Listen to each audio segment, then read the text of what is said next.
Welcome back to the Bill and Doug Show. We'll get to the rants later in the week because we have a very special guest here today with Doug Lesmerises, with Bill Landis. It's Jake Butt from the Big Ten Network, one of the finest broadcasters in all the land. You've heard him on Ohio State games this year. You've heard him broadcasting a bunch of Big Ten games. Jake, thank you for joining us today. And how long have you been doing this broadcasting thing now? This is my fourth year, and I'm wondering, do Buckeye fans say that because every game Ohio State game I call is a blowout for Ohio State? You know, they just like my voice because they associate with Ohio State dominating their opponents. Jake Butt, our guy. That's what they think. They'd love you on the national championship game, man. Be like, 30-point Ohio State win. Let's get Jake on in the playoff games. One day. So, Jake, we actually believe that will happen. You're excellent at your job. You know that. You don't need to have us tell you that. Jake, I get bothered every time that another SEC team beats another SEC team, and they're like, "Oh, this is a great win," and all the SEC teams. There should be 9 SEC teams in the playoff. But I've also kind of given up. I appreciate that you're shaking your head a little bit because you're like, "No, it drives you nuts too." On some level, I have given up on getting too wound up about how many teams the SEC is going to get in the playoff and just looking forward to Big Ten teams getting to play SEC teams in the playoff. When you think about Ohio State, Indiana, Oregon, and maybe who else could make the playoff from the Big Ten, what do you feel about the ability of Ohio State, Indiana, and Oregon to really make some noise when we get to the college football playoff?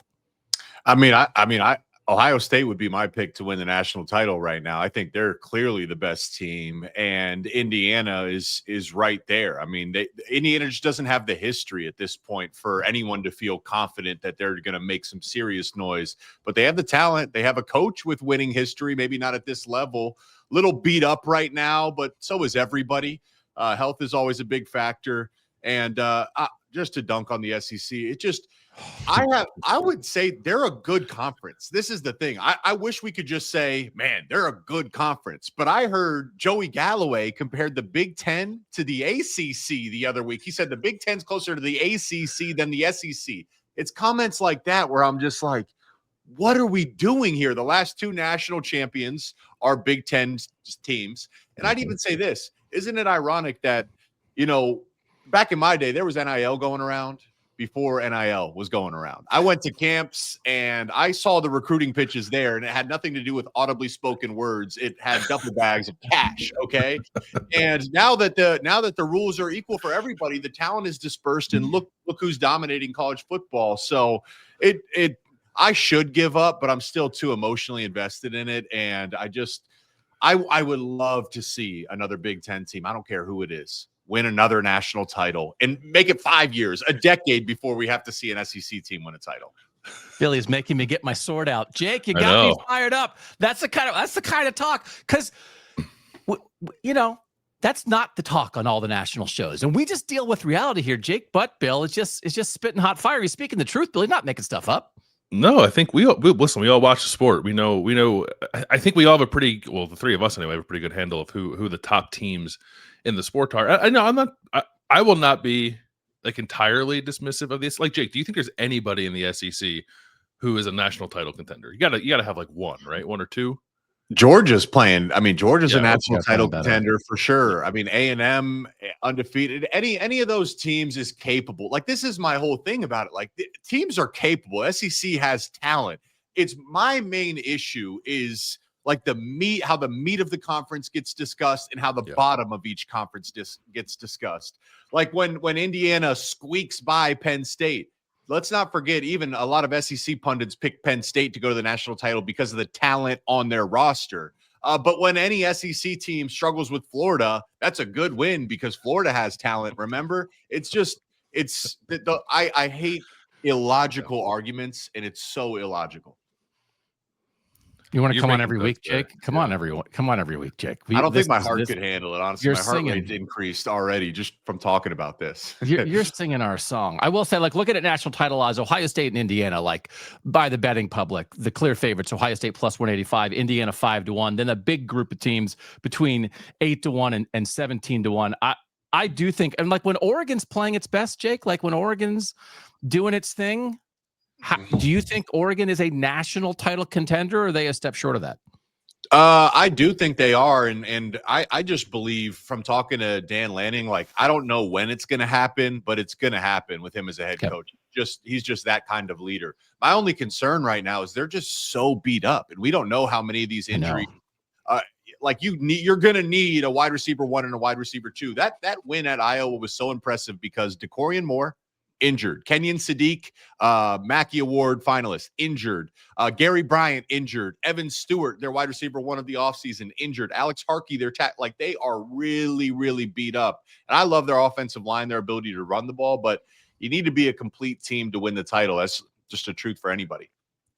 Jake, you have recently called Ohio State and Indiana games, and I think a lot of us are sort of eagerly anticipating seeing those two teams play each other in the Big Ten championship, provided they take care of business before then. What do you think of those two teams kind of compared against each other, Ohio State and Indiana? There's a lot of Julian Sayin versus Fernando Mendoza talk, which feel free to delve into. But I'm thinking more holistically, like the teams. We saw them play last year. It was a bit of a mismatch in the trenches. When you see those two teams with your own eyeballs this year, what do you think of that matchup potentially in 2025? Well, you do have to start with both quarterbacks, and maybe that's even a microcosm of the conference as a whole. I just feel the conference as a whole has went from a known defense run league to the quarterback play is significantly elevated. And how about that? Like the top 2 Heisman contenders, they might just do the Heisman ceremony there after the Big Ten championship game, for those 2 guys. And Mendoza's a lottery pick. I think Sayin will eventually be a lottery pick. I think both those guys' biggest strengths is their minds. And I think both offenses are predicated on the decision-making and ability of quarterbacks to operate. For Ohio State, those wide receivers, when healthy, are as good as it gets. And I like Indiana's wide receiver room. It's just a different level for Ohio State, for what Ohio State has. On the flip side, though, and I like what we're seeing from Bo Jackson and Isaiah West, some of these young freshman running backs and how they're emerging. I trust Indiana's run game just a little bit more at this point. And then defensively, I mean, these are 2 of the best defenses in college football as well. The one thing Ohio State has that Indiana and that really no one else has is they have multiple lottery picks. Carnell Tate's a first rounder. Jeremiah Smith is a future first rounder. Arvell Reese is a first rounder. Caleb Downs is a first rounder. I think Sonny Styles will be a first rounder when he runs a 4.4 at the combine. So that high level talent is just irreplaceable. And especially with Matt Patricia having such great athletes that are also high IQ football players, that's how he's able to mix in some of these exotic looks. And Matt Patricia, the NFL experience has been invaluable for Ohio State. 1, for like the season management, the length, but 2, I don't think Patricia's shown. There's still probably another 20% of defensive calls that he could get to that he just hasn't needed to call yet. So in gotta have it situations, I think you're going to see other levels of the Buckeye defense because of Matt Patricia's play calling. I noticed that you snuck in the Pickerington guy there when you were running through all the Ohio State guys who could be first rounders. That guy, I got it. Yeah. We're in a good run. There's been some discussion, Jake, about how much has Ohio State actually been tested so far. And one of our subscribers on Substack maybe brought up as a comparison a little bit like that 2023 Michigan National Championship team that through the regular season, maybe people had some questions of how much they were tested. I just compared the first 10 games for 2023 Michigan and 2025 Ohio State by what the overall records, not when they played them, but like by the end of the year, what they were. The first 10 teams that Michigan played, their winning percentage was 45.2, Ohio State 49.4. Michigan won by an average score of 39-8. Ohio State winning by an average score of 34-8. I didn't include Grambling State because that's a FCS team. Very similar, bottom line. Does it matter? Like no. One of these things is like, I don't even know like if it's true, like is that an actual thing to discuss? No, okay. It's not. No, it's not. What are we? So in a gotta have it situation, we're curious how Jeremiah Smith is going to perform, or Carnell Tate's going to perform, or multi Super Bowl champion Matt Patricia is going to suddenly forget how to call defenses, or Arvell Reese is going to forget how to be the most violent player in college. Like, no, what do we? I don't understand it. I feel like this narrative is started not even to really genuinely talk about Ohio State, but to bring them down to boost it goes back to the original argument. Why are we discrediting teams for being dominant? What do you mean? Like all your answers about the Ohio State football team can be solved by just watching the film. They're not accidentally dominating teams. They're dominating teams because they're talented and they're better. But the execution and technique is at such a high level. This is just a well-coached football team. Even the special teams is starting to come along, and that's been like a multi-year commitment for Ryan Day. Getting a kickoff return for a touchdown, first time in 15 years. I have zero concerns that it's also even been used to kind of discredit Julian Sayin, and I'm like, his Heisman moment has been the totality of work of him operating this offense, dominating opponents, and therefore he's earned the right to chill in the fourth quarter of some of these games. I don't subscribe to that argument at all. You don't believe that you're not good until you lose or almost lose? Quality losses. That's what we love down there. Hypotheticals and quality losses. Yeah, it's a bit ridiculous. Doug, I want to move to OSU Michigan unless there's anything else you want to ask before we do that. I don't. Do people care about that game? I guess people getting excited. Yeah, why not? Okay. I guess I'll just ask you sort of generally, Jay, because listen, I think you can look at the way Ohio State's played or the way that Michigan's played, and you say, well, Ohio State's going to win when it goes to Ann Arbor. But you could have said that last year too, and that certainly didn't happen. So the trajectory you see these two teams on right now, they each have a game this week. Michigan plays Maryland, Ohio State plays Rutgers.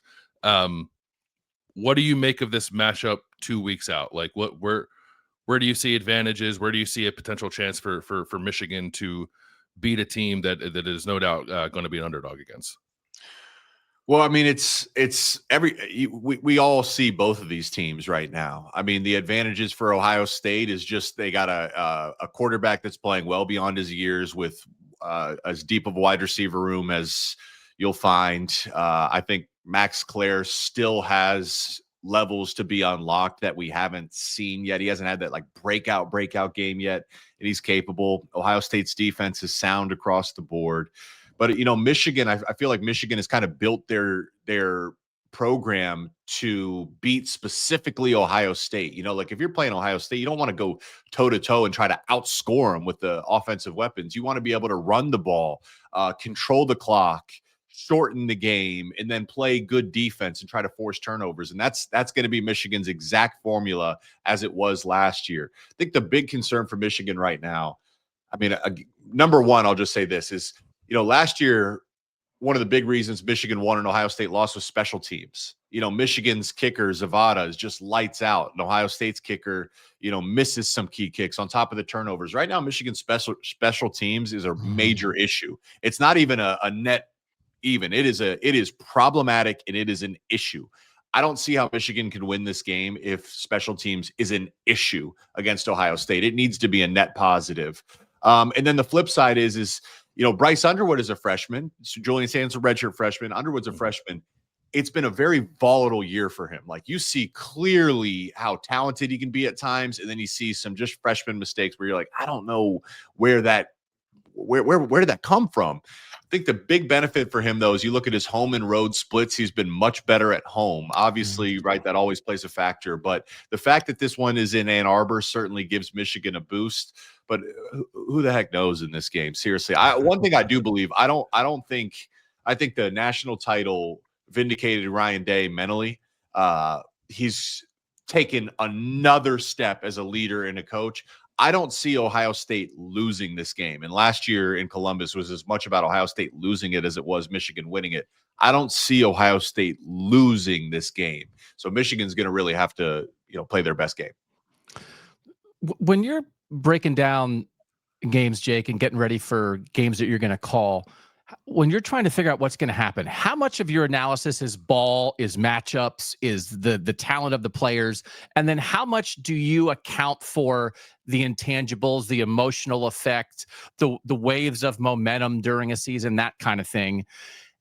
And then how different is it for a game like Ohio State, Michigan, like a rivalry like Ohio State, Michigan? Would you include, it's a 4-game losing streak. There's going to be this kind of pressure on Ohio State. Michigan can do this. Like, does that enter into how you analyze the game in some way? Or is it still, in the end, almost entirely about ball and matchups? It's a little bit of everything. And for me, you know, I'm getting a lot of matchup when I call it Ohio State Grambling State. There was nothing really, you know, emotional to consider in that game. It's just the reality of it. But for Ohio State, Michigan, you absolutely have to include it. And I know that just from personal experience as a player. Like you think about when a baseball player has the yips, like you talk about flow state, okay? Like a great baseball player can enter flow state. They're not even thinking about catching the ball. They're not even thinking about their operations at the plate. It's just naturally flowing from years of experience and absolute focus. But you get the yips by being so in your head. And this is where like the ebb and flow of this rivalry, the winning streak and the losing streak, like that kind of has, it's like a psychological seed that's planted in your psyche. Suddenly, you know, as a tight end, I'm running down the seam. I've caught 100 seams in my career and made big plays, but suddenly I'm thinking, man, if I drop this seam, we're going to lose again. And that you never want to have that thought. And it doesn't happen for every player, but it does happen at times in games. Like in 2016, when we went in there, we had the better roster, frankly. We were the better team, in my opinion, and we dominated that game for the majority. Our defense was doing everything they could. We drive down the field. We're on the 6-inch yard line. We're about to get the snap and hand a fullback dive to Khalid Hill. He had like double-digit touchdowns. We had run that play 1,000 times with no issues. Fumble the snap. Ohio State recovers. One, how do you fumble the snap? Because it's Ohio State, Michigan, and you understand the gravity of the moment. Two, okay, you fumbled the snap, but you're still dominating the game. But the sentiment on the sideline is, damn, we just fumbled. Ohio State, like, wow, we left the door open for Ohio State. They always come back in these games. You know, there have been times, even in 2013, my freshman year, Michigan should not have been in that game, and yet Ohio State found a way to win. And it's like there's like little psychological aspects that certainly play. Ohio State lost last year because of the psychological aspect. You know, Ryan Day's going in there saying, hey, the team that runs for more yards wins, rather than saying what is the best version of Ohio State. That has to be my game plan. Psychological, that is a huge piece, and it can't be quantified, so it's hard to discuss, but it is a major factor in these games. Jake, as someone who has played in it, as you just mentioned, is the psychological aspect of this potentially any different now, knowing that if you lose that game, your season's not over? Like Ohio State just showed us that last year, because prior to it was, I guess it maybe wasn't entirely true in the 14 playoff either, but prior to that, if you lost that game, you were done. Like you can go play in a bowl game or whatever, but you're not going to go play in the championship game that you wanted to play in. And now you can. And I'm just wondering, like, does that change the mental process of it all, or is it once you get between the lines, it's Ohio State, Michigan, and it means the world, and all of the things you just said still apply? I don't think it does. I don't think it does change anything, because like in a sense, like that game is the season. It's almost like more important than the season. I mean, even last year, like Ohio State won the national championship, and yet you ask every player, you ask Coach Day, and I imagine you guys in the fan base, still the national championship feels good, but it stings that Ohio State lost that game. And like careers are defined by that. When you say Urban Meyer retired, what's his record against his rival? Jim Harbaugh, record against his rival. Like my even legacy is defined by my record in that game. So it almost trumps it. So in that sense, I don't think it no. Now for Michigan, it's a win and get in. If Michigan loses this one, that'd be their third loss. They're not getting into the playoffs. Mm-hmm. So Michigan is in a win and get in type situation. And I think for Ryan Day, he's even mentioned, he told us, he's like, you know, this group of players hasn't been to Indy. They want to win a Big Ten title game. So there is an urgency for both teams. Jake, when you think about this rivalry, that it was a 10-1 advantage for Michigan during the John Cooper years, then it was 17-2 Ohio State edge, and now Michigan's won 4 in a row. You know, I've been covering Ohio State for 2 decades, and I've kind of been waiting for like the equilibrium to settle in, right? Back to the point where like the 10-year war, you know, Earl Bruce was 5-4 in his tenure against Michigan, where it's like, hey, they're both good and you never know what's going to happen. Do you think we'll get there? Like when you project a little forward of what you think this Michigan program is going to be the next several years, what Ohio State's going to be the next several years, would it be good for the rivalry if instead of being like this team wins, now this team wins, now this team wins, we get back to more of a 50-50 season to season? Yeah, I mean, we'll get there. I don't know when. It's really hard to say. I mean, I think now it's easier for me to say that we will get there just because of like the structure of college football, and each programs are heavily investing into recruiting and into their staff. I mean, these are two outstanding programs that are going to have talent. So I think the most interesting piece of this, though, is there's going to come a time where Ohio State and Michigan play Thanksgiving weekend and then have a rematch in the Big Ten title game and maybe meet again in the playoffs. Like there's a chance we could see these teams play each other 3 times in one season. That's going to be really, really strange to try to figure out. How do you emotionally? I mean, I can't even imagine having to play Ohio State again right after playing that and maybe meet again like that. That to me is going to be really, really interesting. Yeah. I kind of hope it doesn't happen, to be honest. I know. Seriously, right? Yeah. I don't know how to talk people through that. I will say, look into another game this weekend, Jake, that obviously has playoff implications. When we think about USC and Oregon, do you think USC has a legitimate chance to go into Eugene and do this? Their offense is the most efficient in the country, one of the most efficient in the country. I think there are some legitimate questions about their defense, but they found a way to come back in a tough, rainy environment at home against Iowa. Do you think USC can go into Oregon and win? Oh yeah, I mean they're capable. It's going to be a huge game for both teams. And again, like the psychological aspect too for Lincoln Riley, like he's struggled on the road. And getting that win at Nebraska was huge for them. And what I appreciate about Lincoln Riley is that it seems like he's moving towards becoming a more complete team. Like they won that game at Nebraska by running the football and playing great defense. They beat Michigan by running for 300 yards. So it's not always just about winning a shootout on the arm of their quarterback. But in Oregon, that's not easy. And Autzen is one of the hardest places to play. That stadium, I've called games there. I could not believe how loud it is. So USC's rolling. That was a great win this past weekend against Iowa. I was really concerned for them about that matchup, but they found a way to get it done. Bigger test. The challenge for Lincoln Riley, like they're going to have to be perfect every single game if they make the playoffs down the stretch of the season. So are they capable of that? Remains to be seen. Yeah, I'm kind of wondering like the physicality of we saw USC like I thought handle Michigan pretty well physically in LA, but I don't know that we've seen that week after week with USC, and I do kind of feel like we've seen that week after week with Oregon. What do you make of Oregon's O-line, Jake? Like to me that might be the best offensive line in the country with the way they run the ball. I agree with you. No, I completely agree with you. And it's like almost underrated because I think most people think of Oregon, they think of just like a explosive offense, like they're going to outscore you, a little bit of finesse. But Dan Lanning, like that team is about physicality first. That is a physical offensive line. Their defensive line is really big and strong as well. I mean, it's a physical team. They're a Joe Moore Award semifinalist as well. So they got a chance to win that award. And then because of the injuries they have at the skill position, like their ability to run the ball, their running back room is extremely, extremely deep. So, and I think Kenyon Sadiq, their tight end, is one of the more dominant blocking tight ends in college football. So again, that's going to be a big test. USC is able to sell out and stop the Iowa run, but that's because Iowa really can't threaten you down the field. Yeah. It's going to be much harder. You have to stop Oregon's run while still respecting their ability to pass the ball. So it's a much bigger test for the Trojans defense. Can I ask you a question about the business before we let you go, Jake? Yeah. How you go about it as a broadcaster? You played at Michigan. You're from Central Ohio, but you played at Michigan. That was when you were just talking about the 2016 Ohio State-Michigan game. You weren't talking about it as someone who watched it from the stands or the press box. You were in that game.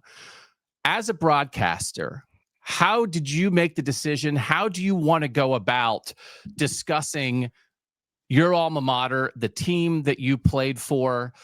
Do you ever want to let anything out that's like, listen, man, we know you went there. We know you played there versus I'm analyzing every team the same way. And I think we can see in the sport, there are different broadcasters. There are different people who are on television who go about it in different ways with their relationships to particular teams. How did you think about that? How do you want to go about it? Yeah, I mean, this is how I think about it. Like no one would believe me if I said anything other than I love my alma mater. And I literally gave my body for the University of Michigan. My wife went there. I want my kids to go there. I absolutely love Michigan. And when I talk about playing in that rivalry, I'll talk about it when it's applicable from the context of what it meant as a player and what it meant being in that Michigan locker room. But as an analyst, like I don't overthink it. I am going to do my best to be as prepared as possible. I'm going to try to think about what could matter in the games, how matchups could play out, and I'll give you my genuine, honest belief of what I'm seeing and why I think it matters and how I think it could affect things down the line. But there's, I get tweets all the time, like people. This is just Twitter in general. I'm complimentary of Ohio State. Like, why are you because Ohio State's the best team in college football right now, and they're undefeated. There's nothing further to read into it. It's just my genuine beliefs about Ohio State. When Michigan was 15-0 and won the national championship, maybe you're being a homer. Like, no, they're 15-0. They're dominating everybody. This is the best team that Jim Harbaugh's had. I'm just giving you my genuine beliefs. So it is really as simple as that. Just be prepared. Try to be as honest as possible and just talk about the game through that light, period. That's really all it is. Okay. Seems to work. Man, that's why we're one of the best. I don't know. I'm not telling you. It's like if you want to put on a maize and blue, jumpsuit and run around. I mean, I guess you could, but it seems like this is working for you, man. It seems like this is working for you. Analyze the games and be honest about it. Bill, you got anything else for our new buddy Jake Butt? No, just appreciate you being here, Jake. And I generally do think like we have a lot of conversations about who are people's favorite broadcasters in college football, and I really do think you're one of the best, man. So keep it up. I appreciate it. Yeah, I mean, honestly, just to put a bow on it, I just love the game of football too. So like that's all it is. I love it. It's a beautiful sport. So thank you, guys. Jake, do you know what's your plan the rest of the season? Where can people find you when they say, I don't know if I've seen this guy before, Jake Butt? Where can I get? Of course, they know where you get. But what are you doing? We want to make sure people can get as much Jake Butt in their lives as possible. Yeah, so I mean, I'm on Big Ten Network every Tuesday night and Thursday morning, Big Ten Today, and then no more Ohio State games for me. We get 2 games from each team guaranteed each year. So I got Ohio State, Grambling State, and then Ohio State, Purdue. Our crew got lucky though, is that would be true. Normally, you only get 2 Michigan games. Like that's valuable property for the network. Yeah. But we get a third one. I'm calling Michigan, Maryland. So I'm excited to call that game, understanding the context of it's the final opportunity for Michigan to play a 60-minute game ahead of the Ohio State game. So that's going to be pretty special for me and our crew. Very cool. Well, go find more Jake Butt wherever you can see him on your television. Jake, we greatly appreciate you taking time out of your busy week to join us here on the Bill and Doug Show. We'll see you down the line and hope we'll have you back soon. Sounds good. Thanks, guys. All right. For Bill Landis, for Jake Butt, I'm Doug Lesmerises, and that was the Bill and Doug Show.